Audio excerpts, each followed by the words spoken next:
What's good, people? Tunji again from Ceasar Graphics. Welcome to my channel. If you're new here, don't forget to hit the subscribe button and don't forget to ring the bell so you won't miss any of my tutorials. Okay, today I'm going to be teaching you how to make this movie poster that I've tagged First Hitman. Without any further ado, let's jump into today's tutorial.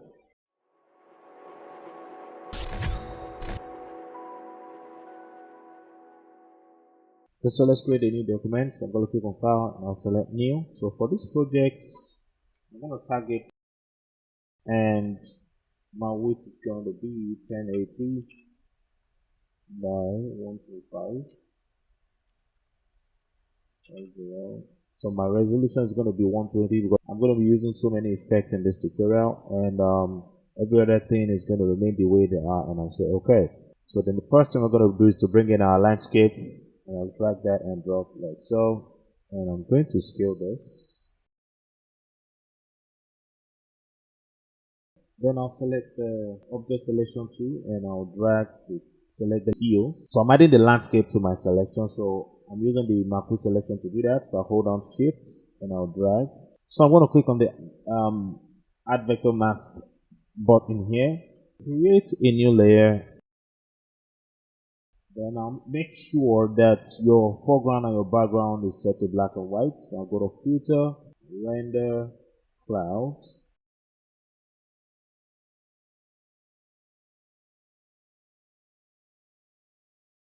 So I'll add the vector mask to this. So I will take out the bottom part.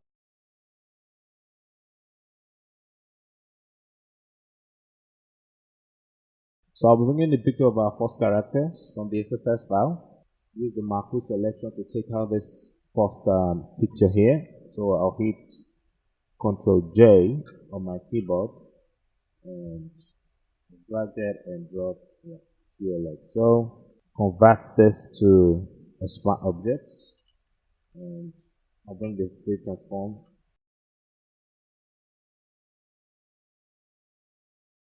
Okay, so I'll do the same thing I did previously.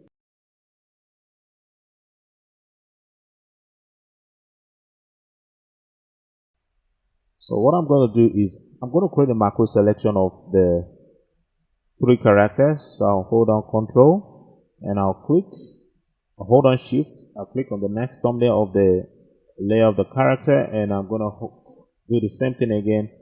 Create a new layer. Then I'll fill this with black.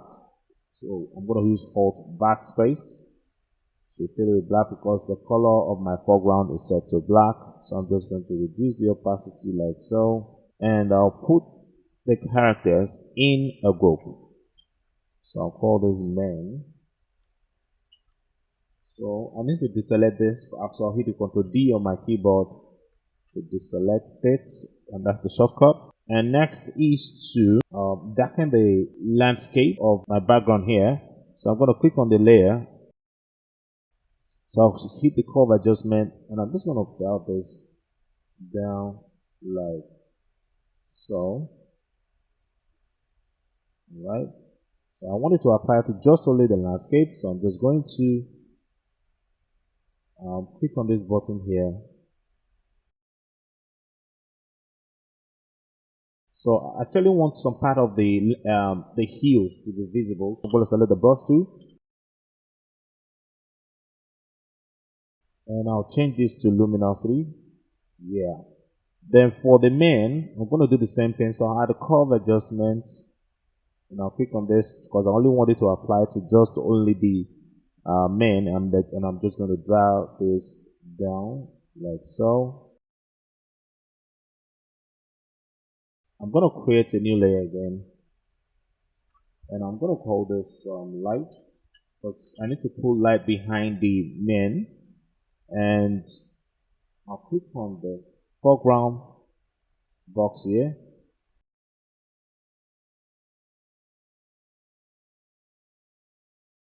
and I'll hit OK.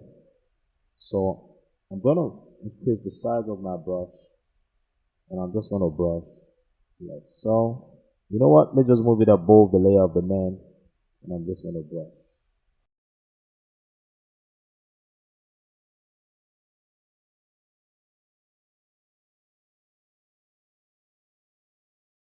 So I realized that I over applied the brush to the face of the character. So what I'm going to do now is I'm going to use the eraser tool and I'll reduce the flow to something around 22, and I'm just going to brush out the face like so. Alright, then I'll create a new layer again and I'll call this lights. So for this one, I'm just going to add more lights.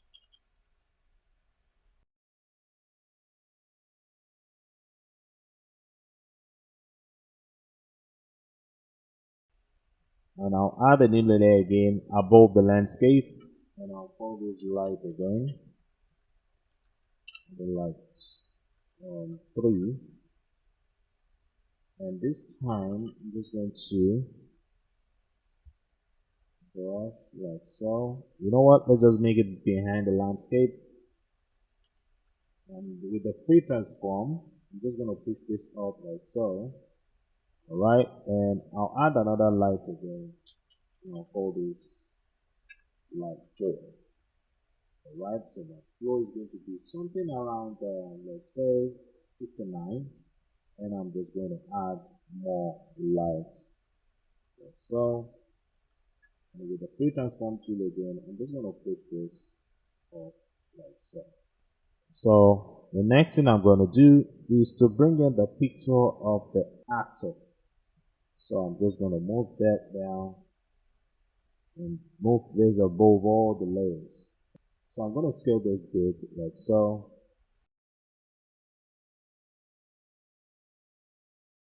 Okay, so the picture of my characters here are too big, so I need to scale them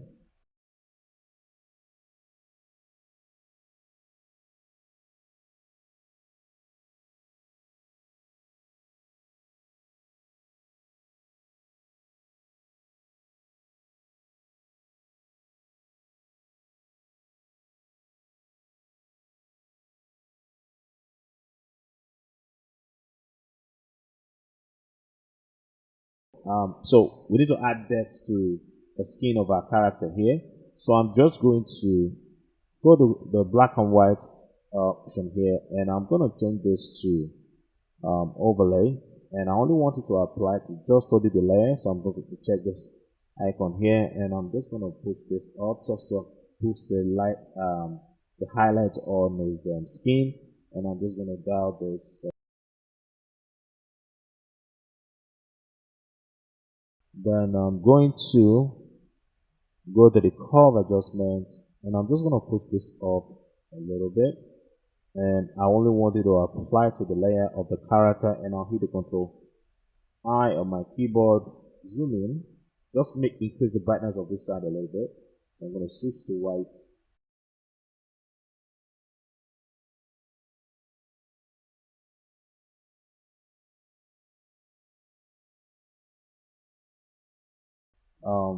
Create a marquee selection of the character by holding down Control and click.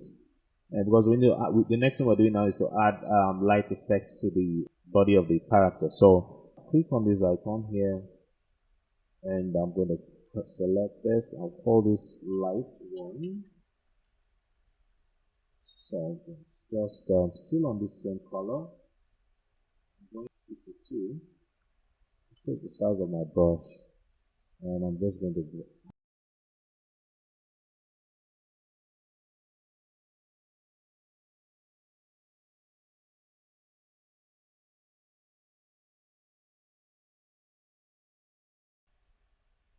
So we are going to blend this. So I'm going to double click here. So I'm just going to push this in like so. Alright. Now break the handle, and I'm just going to push this in and push this back in like so. Okay, this is good. So I'm going to create a new layer again. Hit OK. Then I'll hold on Alt and apply the vector mask to the new layer. And the next thing I'm going to do is I am going to increase the size of my flow, and check this button here, Go to my brush, reduce the size of my brush, and I'm just going to start drawing some rim light effects in the body of my character. Okay. So because I'm using the Graphix tablets, that's why I check this box here.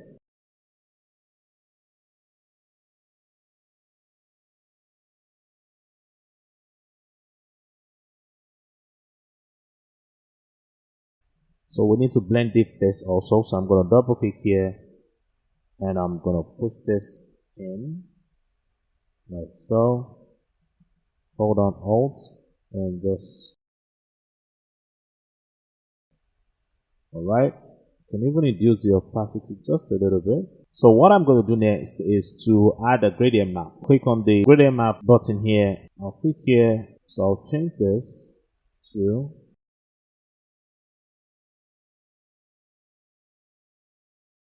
okay.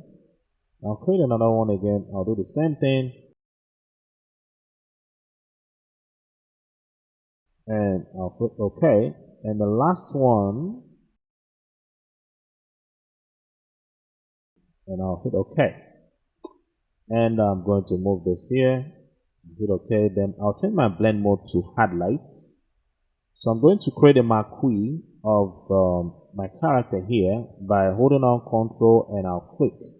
I'm just going to click on the vector mask of the gradient map and I'll hit Control Backspace to apply black. So what I'm going to do next is I'm going to select the brush tool, alright, and this is V13. Now increase the size of my brush.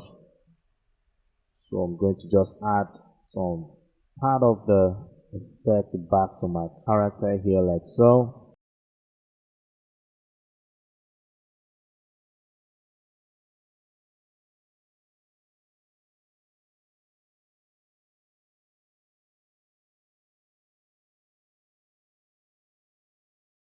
I think I need to add more lights to the body of my character here. So what I'm going to do is I'm just going to make a copy of this like so. So I'm just going to reduce the opacity of this one.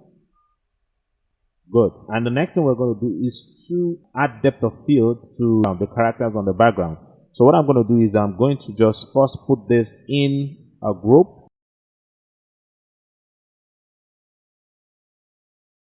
Then I'm going to just hide this. Yep. And I'll stamp visible of the layers by holding on Ctrl Shift Alt and E. And the next thing I'm going to do is to add depth of field. So I'll go to Filter, Blur, Blurry, and I'll select Field. My blur to be something around, let's say 3. I'll hit OK. Then I'll make the layer of the actor visible again. The next thing I'm going to do again is to stamp visible of all the layers so as to be able to take this to camera roll. I'm going to select the layer of the actor and I'm going to shift Ctrl Shift Alt and E. And I'll go to Filter, Camera Raw Filter. And I'm going to reduce the exposure like so. Increase the contrast. Increase the shadow. Alright. For the highlight, I need to increase this so as to be able to boost the fire effect here. So I'm going to push that up like so. The same thing with the white. So I'm going to put that up like so. So I'm going to increase the texture so as to add contrast to the pixels. So I'm just going to dial that up like so. Alright. And next is to go straight to the curve. I'm going to move this down like so. And I'll push this up like so. Alright. For the sharpen, I'm going to increase the sharpness just a little bit. And for the saturation, for the HSL adjustment, so I'm only going to touch the orange here. I'm just going to dial the orange down a little bit. Add a little bit of red to the shadow here. So I'm just going to push this up like so. I'm going to go straight to the FX button here and add more grains. Alright, so that's the noise. I'm adding noise to this. I'm just going to push this to about this point. Since I'm okay with everything. I'm going to add black and white to this because I don't want the entire project to have this color field. So I'm just going to click on the white and black option here.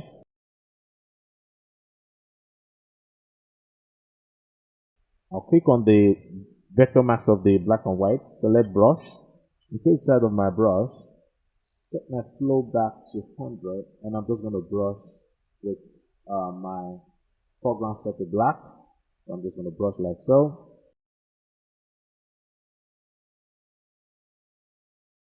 Alright, so the next thing I'm going to do now is to add my text. So I'm going to be teaching you how I apply the grunge effect to the text. Then for the text here, what I'm going to do is I'm going to bring in the grunge image here, and I'm just going to position this here. I'm going to make it big, like so. Alright, and I'm going to hold on Control to create a marquee of that grunge, hide the grunge layer, and click on the mask of the text, and I'm going to fill it with black by holding on Alt and hit backspace. So if I hit the Ctrl D on my keyboard now, you see I have that grunge effect on the text. So one other thing I can do again is I can even still move this to another position like so, and I'll do the same thing again. Then I'll hold on Alt and backspace. Okay. Now, some of you may look at it like, oh, Ceasar, I don't have the vector mask on my text. So it's very easy. Let's say, for example, this is the title of the artwork. Click on it and just click on this icon here, and then you'll have the same vector mask on your text. I hope you enjoyed today's tutorial, guys. If you have not subscribed, don't forget to hit the subscribe button, and remember to ring the bell so as to not to miss any of my tutorials. Also, like, comment, and share this video, and I'll see you guys again in my next tutorial. Peace.